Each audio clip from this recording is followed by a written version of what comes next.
السلام علیکم ورحمۃ اللہ وبرکاتہ۔ ناظرین کرام، حضرت ابراہیم علیہ السلام اللہ تبارک و تعالیٰ کے وہ برگزیدہ نبی ہیں کہ جنہوں نے اللہ تعالیٰ کی رضا کے لیے ایسی بہت ساری قربانیاں دی کہ جن قربانیوں کو دین اسلام میں آج بھی زندہ رکھا گیا ہے۔ ناظرین کرام، یہ بات یاد رکھیں کہ جو اللہ تعالیٰ کے جتنا قریب ہوتا ہے اتنا ہی اس کو آزمایا جاتا ہے اور اس کو اتنے ہی زیادہ سخت امتحانات سے گزرنا پڑتا ہے، کیونکہ اللہ تبارک و تعالیٰ اپنے چاہنے والوں کی آزمائش ضرور کرتا ہے۔ اور چونکہ حضرت ابراہیم علیہ السلام اللہ تعالیٰ کے بہت مقرب نبی تھے، اسی وجہ سے اللہ تعالیٰ نے حضرت ابراہیم علیہ السلام سے ایسے امتحانات لیے کہ جس کا کوئی تصور بھی نہیں کر سکتا۔ ناظرین کرام، آج کی اس ویڈیو میں ہم آپ کو اللہ تعالیٰ کے برگزیدہ نبی حضرت ابراہیم علیہ السلام کے بارے میں بتائیں گے کہ حضرت ابراہیم علیہ السلام کون ہیں، اور جب نمرود بابل کے اندر بچوں کا قتل عام کر رہا تھا تو اسی قتل و غارت کے دوران کس طرح حضرت ابراہیم علیہ السلام کی ولادت ہوئی، اور کس طرح اللہ تبارک و تعالیٰ نے حضرت ابراہیم علیہ السلام کو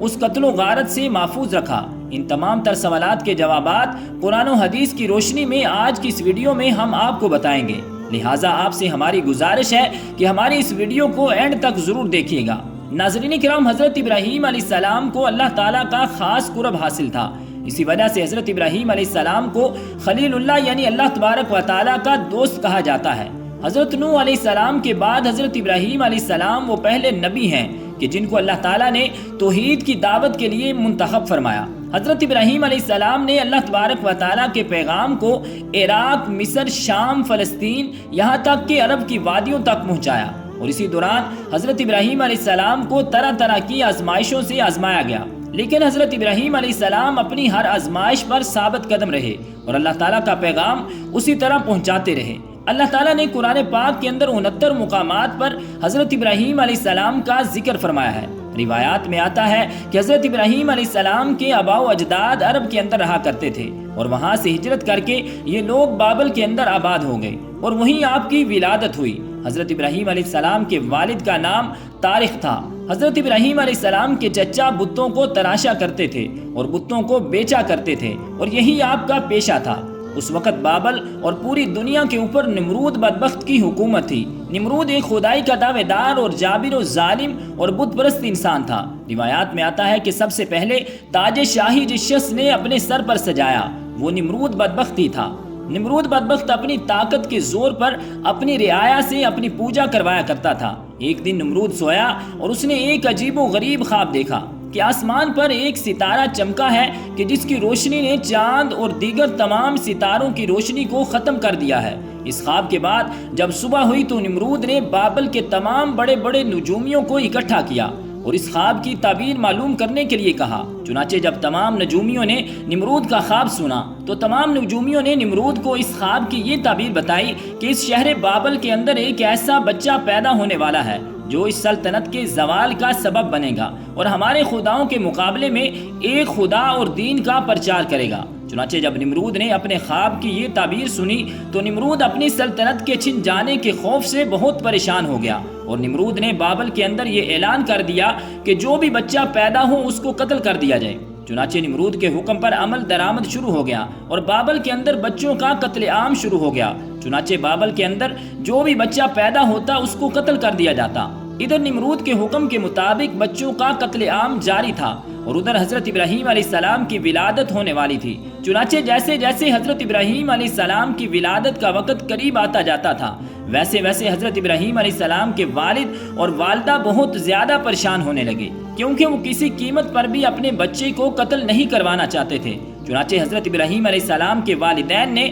آپ کو قتل غارت سے بچانے کے لیے چھپ کر آپ کی پرورش کرنے کا فیصلہ کیا، اور حضرت ابراہیم علیہ السلام کی ولادت سے پہلے ہی آپ کے والدین نے بابل کے پہاڑوں کے اندر ایک غار کو تلاش کیا جہاں پر حضرت ابراہیم علیہ السلام کی پرورش کی جانی تھی۔ اس طرح جب حضرت ابراہیم علیہ السلام کی ولادت کا وقت قریب آ گیا تو حضرت ابراہیم علیہ السلام کے والدین اس غار میں چلے گئے، اور وہیں پر آپ کی والدہ نے آپ کو جنم دیا، اور اس طرح حضرت ابراہیم علیہ السلام کی ولادت ایک غار کے اندر ہوئی۔ چنانچہ حضرت ابراہیم علیہ السلام کی ولادت کے بعد آپ کے والدین نے آپ کو اللہ تعالیٰ کے سپرد کیا اور آپ کو اسی غار کے اندر چھوڑ کر خود گھر واپس آ گئے۔ حضرت ابراہیم علیہ السلام کی والدہ روزانہ چھپتے چھپاتے اس غار کے اندر تشریف لاتی اور حضرت ابراہیم علیہ السلام کو دودھ پلا کر واپس گھر آ جاتی۔ چنانچہ وقت یوں ہی گزرتا گیا اور وقت کے ساتھ ساتھ حضرت ابراہیم علیہ السلام بڑے ہو گئے، تو اس وقت آپ کے والدین آپ کو گھر لے آئے۔ حضرت ابراہیم علیہ السلام کو اللہ تعالیٰ نے بچپن ہی سے صراط مستقیم پر قائم رکھا تھا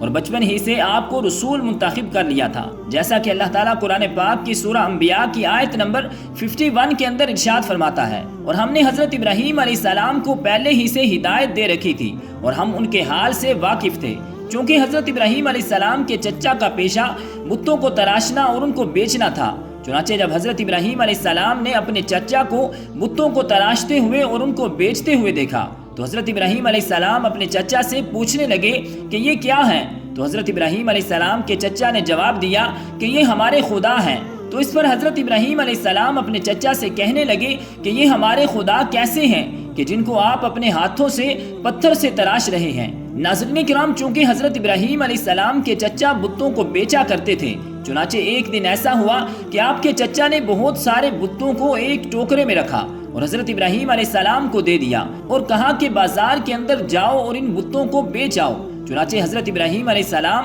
اپنے چچا کے حکم کو مانتے ہوئے وہ ٹوکرا لے کر بازار میں آ گئے اور بازار میں آ کر یہ صدا لگانے لگے کہ اے لوگوں، آؤ اور اپنے خداؤں کو خرید لو جو نہ تو تم کو نفع پہنچا سکتے ہیں اور نہ ہی تمہیں نقصان پہنچا سکتے ہیں۔ اس طرح لوگ حضرت ابراہیم علیہ السلام کی یہ آواز سن کر حضرت ابراہیم علیہ السلام کے پاس جمع ہوتے اور اپنے خداؤں کے بارے میں کی گئی عجیب و غریب باتوں کو سن کر یہ لوگ تعجب کے ساتھ آگے بڑھ جاتے۔ چنانچہ حضرت ابراہیم علیہ السلام کئی دنوں تک کسی طرح بازار جاتے رہے۔ کئی دن گزرنے کے باوجود بھی ایک بت بھی نہ سیل ہوا، بلکہ لوگوں نے حضرت ابراہیم علیہ السلام کے چچا کے پاس آ کر حضرت ابراہیم علیہ السلام کے خلاف شکایتیں لگانا شروع کر دی کہ آپ کا بیٹا ہمارے خداؤں کے بارے میں یوں یوں کہتا ہے اور آپ کا بیٹا ہمارے خداؤں کو برا بھلا کہتا ہے۔ چنانچہ اس طرح جب لوگوں نے حضرت ابراہیم علیہ السلام کی شکایت ان کے چچا کو کی تو حضرت ابراہیم علیہ السلام کے چچا نے آپ کے بازار جانے پر پابندی لگا دی۔ ناظرین کرام، اللہ تعالیٰ نے حضرت ابراہیم علیہ السلام کو بچپن ہی سے رشد و ہدایت اور عقل سلیم عطا فرمائی تھی۔ حضرت ابراہیم علیہ السلام اپنے بچپن میں اکثر یہ بات سوچا کرتے تھے کہ ہمارے ہاتھوں سے تراشے ہوئے یہ پتھر کے ٹکڑے ہمارے خدا کیسے ہو سکتے ہیں۔ حضرت ابراہیم علیہ السلام کو اس معبود حقیقی کی تلاش تھی کہ جو اس پوری کائنات کو تخلیق فرمانے والا ہے اور جو اس کائنات کا حقیقی مالک تھا۔ حضرت ابراہیم علیہ السلام دن رات اسی جستجو اور اپنے خالق و مالک کی تلاش میں رہا کرتے تھے۔ چنانچہ ایک دن اللہ تبارک و تعالیٰ نے اس کائنات کی کچھ اور چیزوں کا بھی حضرت ابراہیم علیہ السلام کو مشاہدہ کروایا، جس کا ذکر اللہ تبارک و تعالیٰ قرآن پاک کی سورۃ الانعام کی آیت نمبر 75 میں فرماتا ہے، اور ہم حضرت ابراہیم علیہ السلام کو زمین و آسمان کے عجائبات دکھانے لگے تاکہ وہ خوب یقین کرنے والوں میں سے ہو جائیں۔ یعنی جب رات نے ان کو پردہ تاریکی سے ڈھانپ لیا تو اس وقت انہیں آسمان سے ایک ستارہ نظر آیا۔ اس ستارے کو دیکھ کر کہنے لگے کہ یہ میرا خدا ہے۔ جب وہ ستارہ غائب ہو گیا تو کہنے لگے کہ مجھے غائب ہو جانے والے پسند نہیں، اور پھر جب چاند کو چمکتے ہوئے دیکھا تو کہنے لگے کہ یہ میرا خدا ہے۔ پھر جب چاند بھی غائب ہو گیا تو کہنے لگے کہ اگر میرا خدا مجھے سیدھا رستہ نہیں دکھائے گا تو میں بھٹکے ہوئے لوگوں میں سے ہو جاؤں گا۔ پھر جب حضرت ابراہیم علیہ السلام نے صبح سورج کو دیکھا جو اپنی آب و تاب کے ساتھ چمک رہا تھا تو کہنے لگے کہ یہ میرا خدا ہے اور یہ سب سے بڑا ہے۔ پھر جب شام کو سورج بھی غروب ہو گیا تو حضرت ابراہیم علیہ السلام لوگوں سے کہنے لگے کہ اے لوگوں، جن چیزوں کو تم اللہ تبارک و تعالیٰ کا شریک ٹھہراتے ہو میں ان چیزوں سے بیزار ہوں۔ یہ ڈوبنے اور غائب ہونے والے ہرگز معبود نہیں ہو سکتے۔ وہ کوئی اور ہی پاکیزہ ذات ہے کہ جس نے اس کائنات کو تخلیق فرمایا ہے اور جو اس پوری کائنات کا نظام چلا رہا ہے، اور میں مشرکوں میں سے نہیں ہوں۔ ناظرین کرام، جب اللہ تبارک و تعالیٰ نے حضرت ابراہیم علیہ السلام کو منصب نبوت پر فائز فرما دیا اور نبوت ملنے کے بعد حضرت ابراہیم علیہ السلام نے سب سے پہلے اپنے چچا کو توحید کی دعوت دی اور انہیں ایک خدا کی عبادت کرنے کا حکم دیا۔ اس وقت حضرت ابراہیم علیہ السلام کا اپنے چچا سے کیا مناظرہ ہوا، اس کو قرآن پاک کچھ یوں بیان فرماتا ہے، اور جب اس نے اپنے باپ یعنی چچا سے کہا کہ آپ ان کی پوجا کیوں کرتے ہیں جو نہ سنتے ہیں اور نہ دیکھتے ہیں اور نہ ہی آپ کو کچھ فائدہ پہنچا سکتے ہیں، اے میرے باپ یعنی چچا، آپ دیکھیے کہ میرے پاس وہ علم آیا ہے جو آپ کے پاس نہیں آیا۔ آپ میری بات مانیں، میں بالکل سیدھی راہ کی طرف آپ کی راہبری کروں گا۔ آپ شیطان کی عبادت چھوڑ دیں، بے شک شیطان اللہ تبارک و تعالیٰ کا بڑا ہی نافرمان ہے، اور مجھے اس بات کا ڈر ہے کہ کہیں آپ پر اللہ تعالیٰ کا عذاب نہ آ جائے کہ آپ شیطان کے ساتھی نہ بن جائیں۔ حضرت ابراہیم علیہ السلام نے ادب کو ملحوظ خاطر رکھتے ہوئے نہایت ہی ادب اور احترام کے ساتھ توحید کی دعوت دی، لیکن حضرت ابراہیم علیہ السلام کے چچا نے نہایت ہی سختی کے ساتھ جواب دیا کہ اگر تو میرے خداؤں کی مخالفت کرنے سے باز نہ آیا تو یاد رکھ میں تمہارے ساتھ سختی کے ساتھ پیش آؤں گا، جیسا کہ اللہ تبارک و تعالی قرآن پاک میں ارشاد فرماتا ہے کہ اے ابراہیم کیا تو ہمارے معبودوں سے روگردانی کر رہا ہے؟ تو سن لے کہ اگر تو باز نہ آیا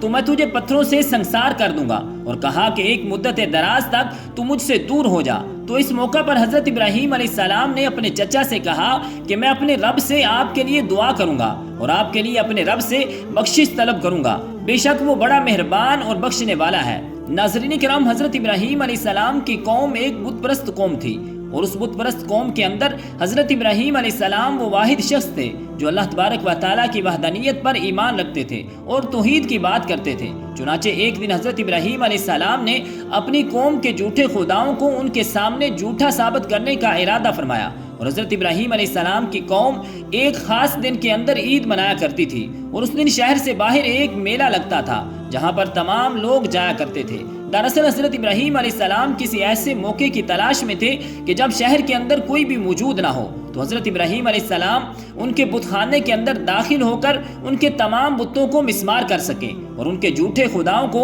ان کے سامنے جھوٹا ثابت کر سکیں۔ چنانچہ عید کی صبح تمام لوگ اپنے بت خانے کے اندر داخل ہوئے اور اپنے تمام چھوٹے بڑے بتوں کو سجایا اور ان کے سامنے طرح طرح کے کھانے رکھے گئے۔ ان لوگوں کے اندر یہ رواج تھا کہ یہ لوگ میلے سے واپس آ کر اپنے بتوں کے سامنے رکھے گئے کھانوں کو بڑے ادب و احترام کے ساتھ کھایا کرتے تھے۔ چنانچہ اس طرح تمام لوگ اپنے بتوں کو سجا کر اور ان کے سامنے طرح طرح کے کھانے رکھ کر شہر سے باہر میلے کی طرف چلے گئے۔ ادھر حضرت ابراہیم علیہ السلام کو موقع مل گیا اور حضرت ابراہیم علیہ السلام ایک کلہاڑا لیے اس بت خانے کے اندر داخل ہو گئے۔ اس منظر کو اللہ تعالیٰ قرآن پاک کے اندر کچھ یوں بیان فرماتا ہے، اور حضرت ابراہیم علیہ السلام ان کے معبودوں کے پاس گئے اور آپ ان بتوں سے فرمانے لگے کہ تم کھاتے کیوں نہیں ہو اور تمہیں کیا ہو گیا ہے کہ تم بات نہیں کرتے؟ پھر حضرت ابراہیم علیہ السلام نے اپنے دائیں ہاتھ سے ان بتوں کو مارنا اور توڑنا شروع کر دیا۔ اس طرح جب حضرت ابراہیم علیہ السلام نے بت خانے کے اندر موجود تمام چھوٹے بڑے بتوں کو توڑ دیا اور اس بت خانے کے اندر موجود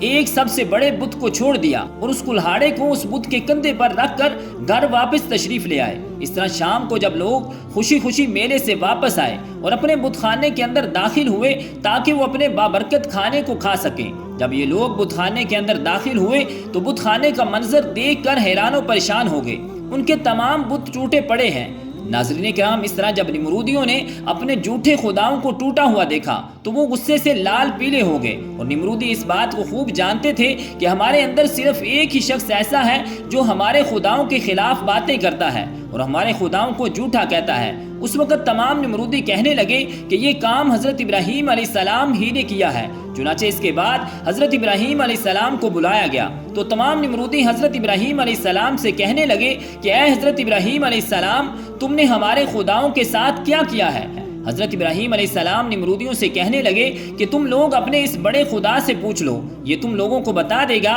کہ یہ سب کس نے کیا ہے۔ اس طرح جب نمرودیوں نے حضرت ابراہیم علیہ السلام کی یہ بات سنی تو ان کے پاس بولنے کے لیے کچھ نہ تھا، اور تمام نمرودی شرمندہ ہو کر حضرت ابراہیم علیہ السلام سے کہنے لگے کہ تم جانتے ہو کہ یہ بولتے نہیں ہیں۔ تو اس پر حضرت ابراہیم علیہ السلام نے ان کو توحید کی دعوت دیتے ہوئے اور ان کے جھوٹے خداؤں کو جھوٹا ثابت کرتے ہوئے جواب دیا کہ تم لوگ ایسے جھوٹے خداؤں کو کیوں پوجتے ہو جو نہ تم کو کسی چیز کا فائدہ دیتے ہیں اور نہ ہی کسی چیز کا نقصان پہنچاتے ہیں، اور یہ کیسے تمہارے خدا ہیں اور یہ تمہاری کس طرح حفاظت کر سکتے ہیں جو اپنی حفاظت خود نہیں کر سکتے؟ تف ہے تم پر اور ان پر جن کو تم اللہ تعالیٰ کی ذات کے علاوہ پوجتے ہو، کیا تم لوگ ذرا سی بھی عقل نہیں رکھتے؟ چنانچہ اس طرح جب حضرت ابراہیم علیہ السلام نے نمرودیوں کے سامنے ان کے خداؤں کو جھوٹا ثابت کر دیا تو تمام نمرودی اس بات کو سمجھ گئے کہ ہمارے خداؤں کو حضرت ابراہیم علیہ السلام نے ہی توڑا ہے۔ چنانچہ تمام نمرودی نمرود کے دربار میں جمع ہو گئے اور نمرود کو سارا ماجرا سنایا۔ چنانچہ یہ بات سن کر نمرود غصے سے لال پیلا ہو گیا۔ اس دور کے اندر بتوں کو توڑنا ناقابل معافی جرم تھا۔ چنانچہ نمرود اور تمام نمرودیوں نے حضرت ابراہیم علیہ السلام کو ایسی دردناک سزا دینے کا فیصلہ کیا تاکہ دوبارہ کوئی ان کے خداؤں کے ساتھ ایسی حرکت کرنے کی جرت نہ کر سکے۔ چنانچہ نمرود نے حکم جاری کیا کہ ایک بہت بڑے میدان کے اندر لکڑیوں کو جمع کیا جائے اور ان کے اندر آگ جلائی جائے۔ چنانچہ نمرود کے حکم کے مطابق ایک کھلے میدان کے اندر کئی دنوں تک بہت ساری لکڑیوں کو جمع کیا گیا اور پھر ان لکڑیوں کے اندر آگ جلائی گئی۔ روایات میں آتا ہے کہ یہ آگ اس قدر زیادہ تھی کہ اس آگ کے شعلے آسمان کو چھو رہے تھے۔ چنانچہ اس طرح جب آگ مکمل طور پر جلا دی گئی اور آگ کے شعلے آسمان کو چھونے لگے تو اس وقت حضرت ابراہیم علیہ السلام کو ایک منجنیق نامی مشین کے اندر ڈال کر اس آگ کے اندر پھینک دیا گیا۔ ناظرین کرام، روایات میں آتا ہے کہ جب حضرت ابراہیم علیہ السلام کو آگ کے اندر ڈالا گیا تو اس وقت بارش کا فرشتہ آیا اور حضرت ابراہیم علیہ السلام سے کہنے لگا کہ آپ حکم دیں تو میں بارش برسا کر فوراً اس آگ کو بجھا دیتا ہوں۔ تو حضرت ابراہیم علیہ السلام نے فرمایا کہ مجھے تمہاری مدد کی کوئی ضرورت نہیں۔ اس طرح مختلف فرشتے حضرت ابراہیم علیہ السلام کی مدد کے لیے حاضر ہوئے، لیکن حضرت ابراہیم علیہ السلام نے تمام فرشتوں کو منع کر دیا اور آپ فرمانے لگے کہ کیا میرا رب سچا نہیں ہے اور کیا وہ مجھے نہیں دیکھ رہا؟ میرا رب خود ہی میری مدد فرمائے گا۔ چنانچہ اللہ تبارک و تعالیٰ نے آگ کو حکم دیا کہ اے آگ تو حضرت ابراہیم علیہ السلام پر ٹھنڈی اور سلامتی والی ہو جا۔ چنانچہ اللہ تبارک و تعالیٰ کے حکم کے مطابق وہ آگ حضرت ابراہیم علیہ السلام پر ٹھنڈی اور سلامتی والی ہو گئی۔ روایات کے اندر آتا ہے کہ حضرت ابراہیم علیہ السلام اس آگ کے اندر 40 یا 50 دن تک ٹھہرے رہے اور حضرت ابراہیم علیہ السلام فرماتے ہیں کہ میں جتنے دن آگ کے اندر رہا اتنے دن میں اللہ تبارک و تعالیٰ کے خاص فضل اور رحمت میں تھا، اور جو سکون مجھے اس آگ کے اندر ملا وہ زندگی میں پھر کبھی نہیں ملا، کیونکہ اس وقت حضرت ابراہیم علیہ السلام پر اللہ تبارک و تعالیٰ کی خاص تجلیات کا نزول ہو رہا تھا اور آپ اللہ تبارک و تعالیٰ کے خاص قرب میں تھے۔ تو رب ذوالجلال کی بارگاہ اقدس میں دعا ہے کہ خالق کائنات ہمیں نیک عمل کرنے کی توفیق اور ہمت عطا فرمائے، آمین بجاہ النبی الکریم الامین۔